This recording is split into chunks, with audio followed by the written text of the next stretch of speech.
Anita, you're not just one person and one brand. You have like multiple brands, multiple things that you do.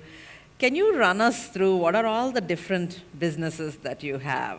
I have 6 children. 5 are my brands, and 1 is the son I have. I'm going to run through how all the 5 brands came about. And I first started, and I think about, terrible with dates, I would say 18, 19 years ago. I got into the business of fashion design almost about 30 years ago, right soon after I graduated from design school, but it's about 18 or 19 years ago I started my first brand. And came about because I was this young girl who was a fashion designer, and I think in India it's about 20, 25 years ago that we all started wearing Western clothes. Right. And a lot of friends told me that why aren't designers creating clothes that we actually wear, just casual, comfortable Western wear. And that's what inspired me to make clothes, to start a brand where women like me, working professionals, and women who live in cities, and our lives were changing, could start wearing clothes, and not do that typical bridal wedding wear which everybody was doing. So I started And this is what And is like today. Yeah. Post And, I think that would be about 7, 8 years ago, I started Global Desi. I think Global Desi was a brand that I had to create because there was this, I come from Rajasthan originally, though I'm brought up in Bombay, and there was this whole India influence that I wanted to express through my clothes. I wanted to do print, I wanted to do color. There was this bohemian side of me which I think I was looking at expressing, and hence was born Global Desi. Okay. Very late in my career, just about, I think, 6 years or 5 years ago, I finally started bridal wear. Usually most can't escape Indian it when you're designers started their career graphs with bridal wear. Yeah. And everyone in the industry I know was quite surprised when 6 years ago I said I'd like to do bridal wear. But again, in bridal wear, when I started it, I really wanted to be a game changer. Again, I felt the Indian woman had evolved, where I felt that the bridal wear that was available today, by everybody else was just too heavy, too ostentatious. The bride stood on a stage typically 20 years ago. Today, the bride has changed. She's modern, she's young, she dances. And I think somewhere I wanted to reflect that in the clothing, because I firmly believe clothing also reflects society and what society needs around you. So I wanted to create these very light, easy, comfortable wedding wear was what I set out to do. And I was very skeptical, but there's been no looking back. The bridal wear has been beautifully received. So this is the Anita Dongre bridal wear. Mm-hmm. I love the whole beiges, it's very pleasing. And then, of course, I did menswear. I started menswear a few years ago. Did your son tell you, Mom, you better do something? No, he had nothing to do with that decision. It was just the men who were shopping with their wives, Literally, it started with one man insisting I do an order with him because of a linen fabric he liked. That purely just came because my customers, I think husbands asked for it, and I started with 1, 2, and then eventually it became a line. Mm-hmm. Pink City was something, again, I always wanted to do jewelry, because when I was creating the wedding wear, there was a certain kind of jewelry I really had in mind that I wanted to go with the wedding clothes. Mm-hmm. And then about 3 years ago, I got into jewelry design. So that's Pink City. It's again produced in Rajasthan. So is the style also very Rajasthani and etc.? Yes, it is. Yeah. Grassroot is my last baby, which I actually started it about 7 years ago, but could not give it time, and I kind of reinvested my time in it about a year and a half ago. I felt something needed to be done for the crafts in India. I was approached by various NGOs, and they really felt that crafts in India needed design intervention. So I decided to create Grassroot as a separate brand so that I could focus the time and energy it deserved, and that's Grassroot. Mm-hmm. Actually, the woman that's in it, the very old woman, can you tell us a little bit about her? These are the women of Seva. Yeah. And this is the NGO that approached me because they felt that the craft is being practiced for hundreds of years, but they could not know how to take it forward now because the designs were the same, the color combinations were the same. So you have thousands and thousands of women run by the amazing Ila Ben and Rima Ben Seva, as an amazing organization. All they needed was design intervention, someone to come in and say that let's do colors that are relevant today to contemporary India. So that's all we are doing with grassroots, just making it relevant, but the skill and the craft remains the same. You know, that old lady that was there, you said she was the oldest woman. Yes, Bachi Ben is, they don't know her age actually, but she's the oldest craftsperson. So she's in her 90s or something. Probably, does yes. she still do the craft? Yes, yes. Okay. And that's the ad campaign you used as well with her? Yes, because for me it signified, the craft passing from the old to the new. So I wanted to use a young model and show that craft has to continue. It's a legacy that continues. Yeah. No, that I thought actually in your office you have huge photographs of her. Yes. And it's so stunning, to see someone with so many layers of experience on her face and smiling and proud. And our country has such a rich legacy, and I think it's extremely important that all of us do something to keep that legacy alive. Yeah. So, Anita, I want to go back a little bit. And, you started off your career initially by you used to supply to stores. You actually had your clothing. Yes. Yeah. And then at some point you decided, no, I want to do my own label, right? So what was it? What is it that gave you the courage or the inspiration for you to do it? I mean, you were an entrepreneur before entrepreneurship was fashionable, So I was supplying to the stores, and I was very, very, what you term as commercially successful. In fact, the business was financially extremely profitable. The business was making a lot of money. But somewhere deep down, I was extremely dissatisfied because I was catering to the whims of what the stores wanted me to buy. I felt that the stores did not really understand what the Indian consumer wanted. And I was just doing what they wanted me to do. So what the stores wanted then was just a lot of heavy embroidery, and anything with embroidery sold. And I was looking to express myself with a very clean design aesthetic. I created while I was supplying to these stores. And I created these very, very simple clothing almost 20 years ago, just simple white shirts, black trousers, simple shift dresses, very much today what contemporary Indian woman dresses. And I took the collection to the stores, and all of them rejected it. And all of them were your largest retailers in the country. One by one, I only met with rejection. That really spurred me on to look at avenues of where I could now sell this, which is why I invested in my first store. Everybody said that if all the leading retailers of the country think that this line won't work, how can you open a store? But I had shown the line to friends, and I was already selling it to them, and I knew that the modern Indian woman wanted it. It's just that those stores didn't understand that need. And for me, it wasn't a risk. I was pretty sure what I was doing when I started my first store, and it was a success. I think literally from the time I started hanging the clothes and even setting it up, they were selling. Where was your first store? It was at Crossroads, which was the first mall in India at Haji Ali. I think that was my first success I tasted with retail. And it was a heady rush because there was no in-between person. There were no stores in between to dictate to me. It was me creating, me selling to the consumer directly. And that was an experience I enjoyed so much, and I think that's how I got into, always making sure that I sold from my own stores. Did you actually spend time in stores where you saw what people were looking for? Yeah, all the time. I spent a lot of time in the stores. Even today, I do spend a lot of time in the stores. It's very important.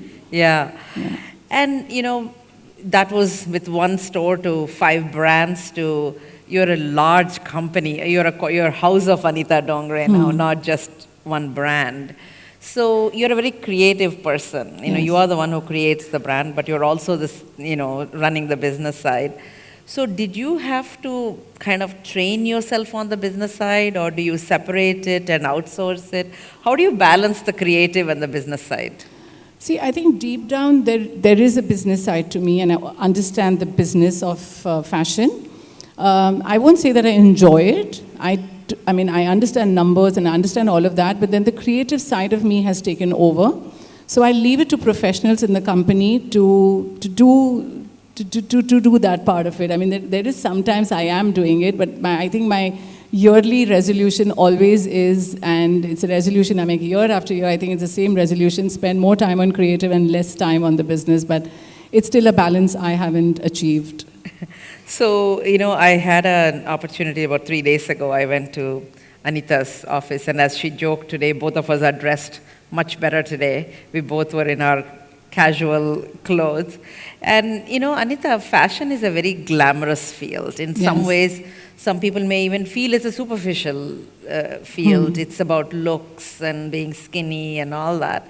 And you're someone, and I've seen you in multiple, scenarios. You're somebody who would rather stay home with family than go to Saturday night parties regularly. So how do you balance these two worlds, that who you are and the world you inhabit? Or maybe we have a misperception of what the fashion world is. Yeah, I know. So Lakshmi walked into my office 3 days ago, and I think she told me this 10 times. Oh my God, but you don't look like Anita Dongre. Oh my God, you don't look like a fashion designer. And I just kept looking at her and saying, like, what do you want me to look like? This is me. All our perceptions, right? And like, she just said that again and again, and I was taken aback because she saw me at work. We are about 900,000 people who work together. She saw me with my tailors, masters, the whole team, and I don't know why the world has a glamorous impression of fashion, but what you saw me is how I live my life 6 days of the week. Yeah. I have a uniform I wear to work. I live out of, I have 5 black linen pants, 5 black bomber jackets, and I just wear that to work every day because I think at one level, when you're so focused on what you're doing, because I go in there and I create color and design every day.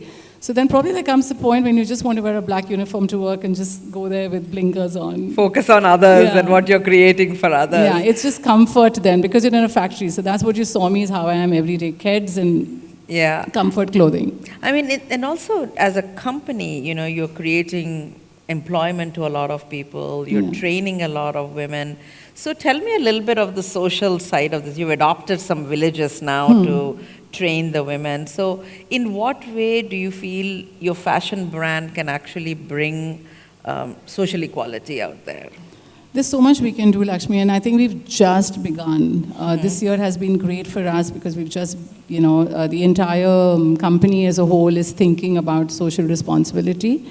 Charity is a project we started about 7 to 8 months ago. I was approached by Poonam Mahajan, and she'd adopted Charity, and she said, this is a village that has absolutely no means of economic development, and what can you do there, Anita? So we went in there, and we thought that the village folk would have some kind of craft that we could start working with. Unfortunately, it's not like Seva, where there's a craft legacy in Gujarat. This village really had no craft. The women and men were only taught farming.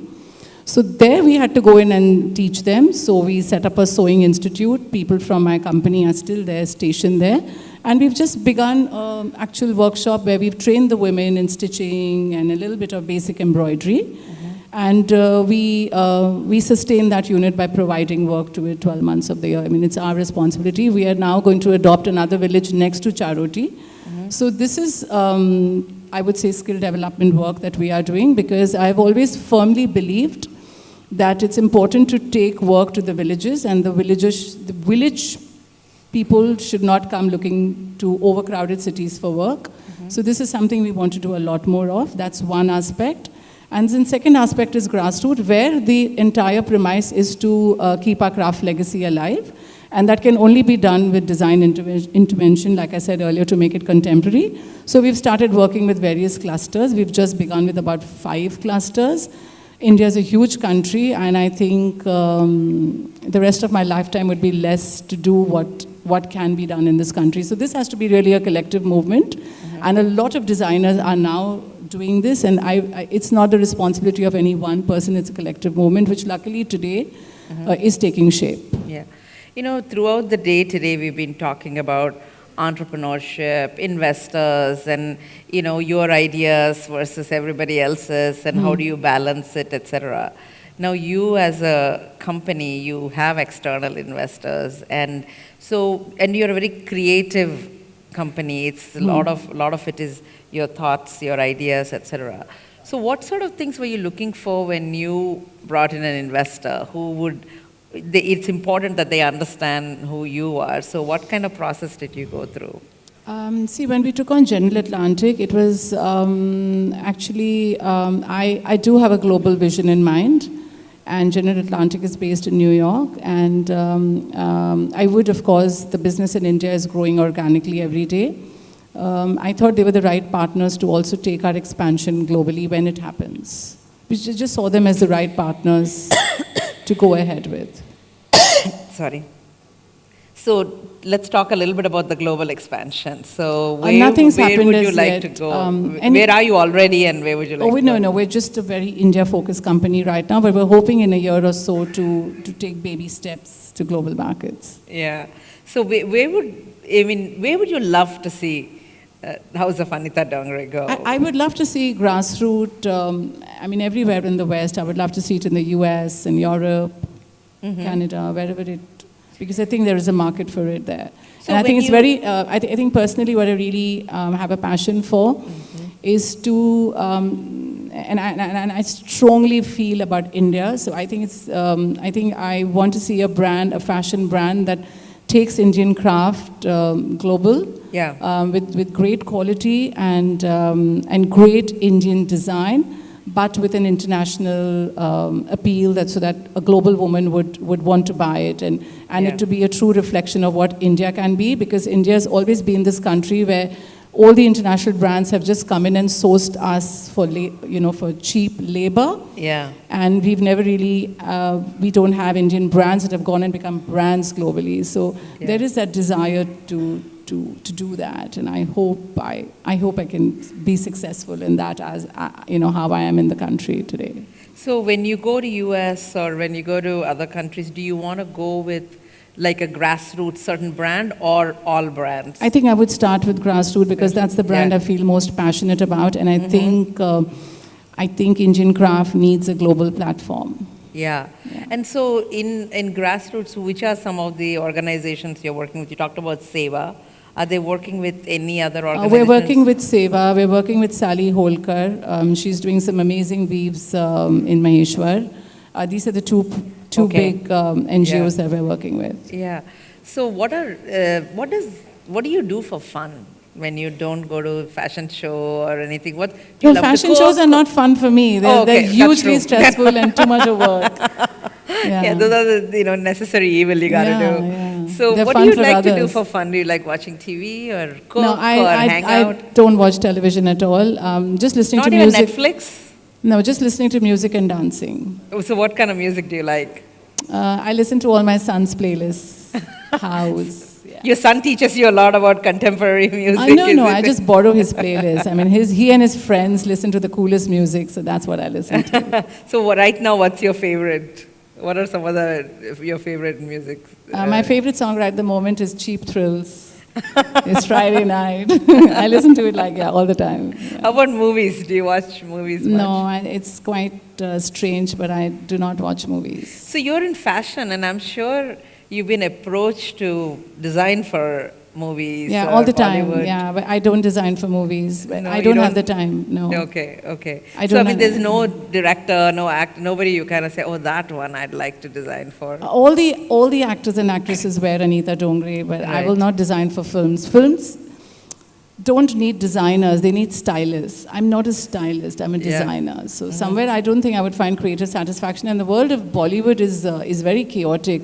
I lead a very disciplined life. I'm in bed by 9 p.m. I know. Bollywood wakes up at 9 p.m., so the hours don't work. So.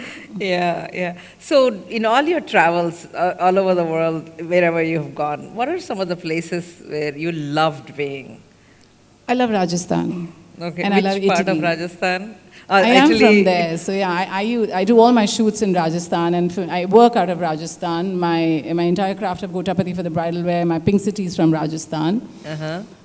And we work with a lot of craftspeople there. So Rajasthan for me is the land that inspires me, moves me, touches my soul, is everything for me. Yeah. I was sharing with her, I've been to Rajasthan recently to Jaisalmer, and for the first time I understood that in a very desolate desert, there's so much beauty, you know, like I Yes. felt so peaceful. Yeah, we're shooting there in At the- December. The next I ad know. campaign is in Jaisalmer.